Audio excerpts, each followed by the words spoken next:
Councilmember Buckshnis. Well, I guess I have 5 minutes, so I'm going to use it. I've had a number of conversations recently with fellow council members, citizens, Mayor Erling, and our attorney, and some directors regarding what I would classify as process issues as opposed to issues of substance.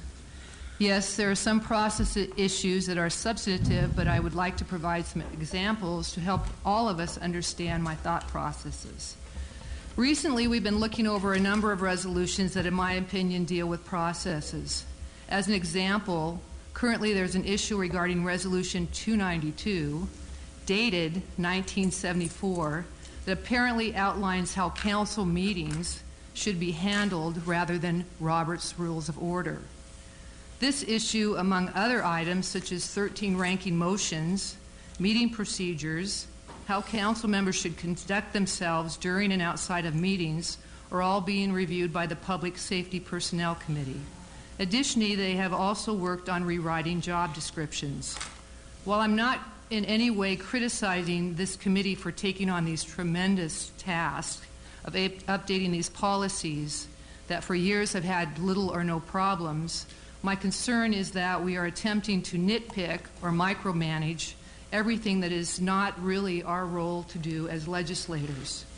Sure, I'm guilty of micromanaging a bit when I saw that there were a few policies or procedures in place in the finance area, but I did not write those policies or procedures. I merely asked and provided examples. And then when I didn't get an answer, I asked and provided more examples. And that was my role. I saw it as substantive, and the process was left to the staff. So really, it's a matter of looking at what really is a process and what really is substance. When I retire, I'm not concerned that I will be remembered for not knowing the parliamentary procedures found in Robert's Rules of Order, or that the 13 ranking motions or other issues in this manual that I have read and understand. When I do retire, I want to be remembered for my persistent challenges to the city's financial team to change its financial reporting so that every fund is identified in every report reconciles. I do want to be remembered for making staff create policies and procedures so that we don't see another Haynes Wharf.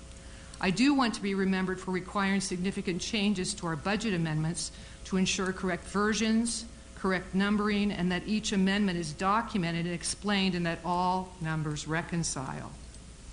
In this regard, the Finance Committee can fully vet documents in instances such as removing the police holiday buyback, which was similar to union furloughs, which slipped through the cracks via the amendment that was approved at midnight at City Council, and thus causing much resentment among the unions.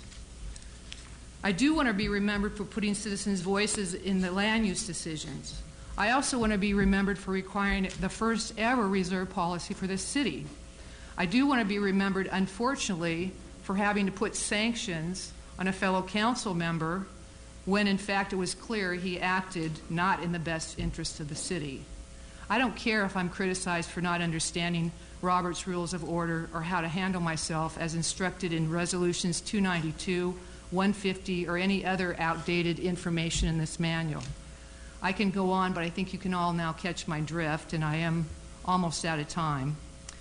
But what I do want to do is remember that the City Council has operated this way for many years. I will be asking Mr. Peterson to bring back these outdated resolutions, 292, 853, 150, to come to us in the following weeks and allow each of us to decide if we want to vote, like me, to remove these items before going over them and just move on.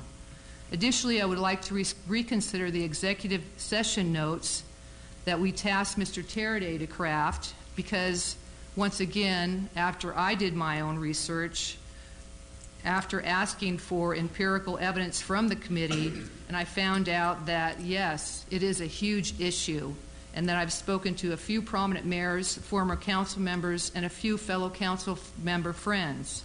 They, of course, have convinced me that I need to change my view on this. Lastly, I'd like to speak to the cat containment law, which I now understand is back being discussed in public safety. Whatever the outcome, I would like to bring forward a public hearing that both Ms. Petzo and Ms. Fraley-Monilis requested.